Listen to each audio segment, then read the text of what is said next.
दोस्तों, क्या आपने भी एनडीए का एग्ज़ाम दिया था और किन्हीं कारणवश फेल हो गए थे और आपकी एज लिमिट भी पार हो चुकी है, लेकिन फिर भी आप इंडियन आर्म फोर्सेस में एज अ कमीशन्ड ऑफिसर सर्व करना चाहते हो, तो आपके लिए one of the best entry है सीडीएस।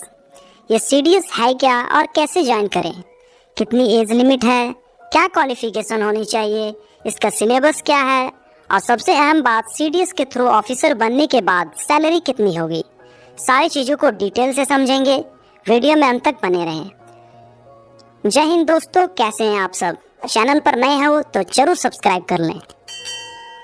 सीडीएस, जिसका फुल फॉर्म है कंबाइंड डिफेंस सर्विसेज, यानी कि सम्मिलित रक्षा सेवा, यह कोई एनडीए जैसी एकेडमी नहीं है।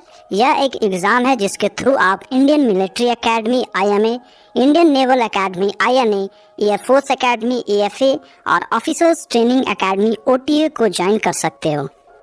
सीडीएस का एग्ज़ाम यूपीएससी द्वारा कंडक्ट कराया जाता है, जो कि वर्ष में 2 बार होता है, सीडीएस 1 और सीडीएस 2 के नाम से। इस एग्ज़ाम में लाखों बच्चे फॉर्म भरते हैं, लेकिन सिर्फ गिने चुने स्टूडेंट्स का सिलेक्शन होता है। लगभग 350 स्टूडेंट्स ही अपने चुनिंदा एकेडमीज पे जाते हैं। सीडीएस एग्ज़ाम में क्वालिफाई होने के लिए आपको मेनली 2 स्टेजेस को क्लियर करना होगा। पहला रिटन टेस्ट, दूसरा इंटरव्यू, जो कि एसएसबी द्वारा लिया जाता है। इन दोनों स्टेजेस को क्लियर करने के बाद ही आप इन एकेडमीज में से किन्हीं एक एकेडमी के लिए सेलेक्ट होंगे। इंडियन मिलिट्री एकेडमी, जिसमें आर्मी के कैडेट्स जाएंगे, नेवल एकेडमी, जिसमें नेवी के कैडेट्स जाएंगे, एयरफोर्स एकेडमी, जिसमें एयरफोर्स के कैडेट्स जाएंगे, और ऑफिसर्स ट्रेनिंग एकेडमी, जिसमें आर्मी के ऑफिसर्स जाएंगे। दोस्तों, Indian military academy, Indian naval academy और इंडियन एयरफोर्स एकेडमी के लिए गर्ल्स अलाउड नहीं है। Girls allowed only in officers training academy, जबकि बॉयज़ इन चारों एकेडमीज के लिए अलाउड हैं। लेकिन दोस्तों, रिटन टेस्ट को देने से पहले आप ये जान लें कि क्या आप इस एग्ज़ाम को देने के लिए एलिजिबल है, यानी सीडीएस के एग्ज़ाम के लिए क्या एलिजिबिलिटी क्राइटेरिया होनी चाहिए और क्या एज लिमिट होना चाहिए, आइए जानते हैं। सबसे पहले तो आप एक भारतीय होने चाहिए। नेपाल और भूटान के कैंडिडेट्स भी एलिजिबल हैं। सीडीएस एग्ज़ाम की एज लिमिट की बात करें तो इनकी एज लिमिट कुछ इस प्रकार है। इंडियन मिलिट्री एकेडमी के लिए 19 साल से 24 साल तक, इंडियन नेवल एकेडमी के लिए 19 साल से 24 साल तक, इंडियन एयरफोर्स एकेडमी के लिए 20 साल से 24 साल तक और ऑफिसर्स ट्रेनिंग एकेडमी के लिए 19 साल से 25 साल तक। एजुकेशन क्वालिफिकेशन की बात करें तो सीडीएस एग्ज़ाम के लिए एजुकेशन क्वालिफिकेशन कुछ इस प्रकार है। इंडियन मिलिट्री एकेडमी के लिए ग्रेजुएट होना जरूरी है, चाहे वो किसी भी स्ट्रीम से हो। इंडियन नेवल एकेडमी के लिए इंजीनियरिंग में बैचलर डिग्री होना जरूरी है, यानी बीई या बीटेक होना जरूरी है। इंडियन एयरफोर्स एकेडमी के लिए ग्रेजुएट की डिग्री होना जरूरी है, चाहे वो किसी भी स्ट्रीम से हो। साथ ही 12th क्लास में मैथ्स और फिजिक्स होना भी कंपलसरी है। और ऑफिसर्स ट्रेनिंग एकेडमी के लिए ग्रेजुएट की डिग्री होना जरूरी है, बॉयज़ और गर्ल्स दोनों के लिए। अब बात करें मैरिटल स्टेटस की, तो इंडियन मिलिट्री एकेडमी के लिए अनमैरिड, इंडियन नेवल एकेडमी के लिए भी अनमैरिड, एयरफोर्स एकेडमी के लिए मैरिड या अनमैरिड दोनों चलेगा, और ऑफिसर्स ट्रेनिंग एकेडमी के लिए फॉर मैन मैरिड और अनमैरिड दोनों चलेगा, and for women it's unmarried और इशूलेस डिवोर्सी और इशूलेस विडो भी चल सकता है। दोस्तों, अब बात करते हैं सीडीएस एग्ज़ाम के पेपर पैटर्न के बारे में। तो Indian military academy, Indian naval academy और इंडियन एयरफोर्स एकेडमी में जाने के लिए आपका 3 पेपर होता है। पहला इंग्लिश, दूसरा जनरल नॉलेज, तीसरा मैथमेटिक्स।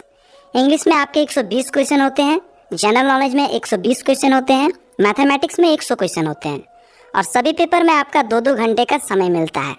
जबकि ऑफिसर्स ट्रेनिंग एकेडमी में जाने के लिए आपका सिर्फ 2 पेपर होता है, पहला इंग्लिश और दूसरा जनरल नॉलेज, और दोनों में 120 क्वेश्चन होते हैं और 2-2 घंटे का समय मिलता है।